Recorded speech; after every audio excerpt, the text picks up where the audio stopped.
خدا کے وجود سے کیوں انکار کرتے ہیں جبکہ وہ استدلال کے ذریعے خدا کو جان سکتے ہیں؟ ایک پوشیدہ خدا کو جاننا انسانی دماغ کے لیے بہت بڑا چیلنج ہے۔ کئی لوگ اس سے ڈرتے ہیں۔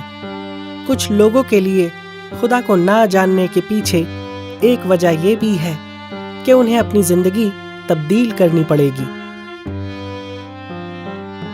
جو بھی یہ کہتا ہے کہ خدا کے بارے میں سوال کرنا اس لیے بے بنیاد ہے کیونکہ اس کا جواب نہیں مل سکتا، وہ اپنے لیے چیزوں کو بہت آسان بنا رہا ہے۔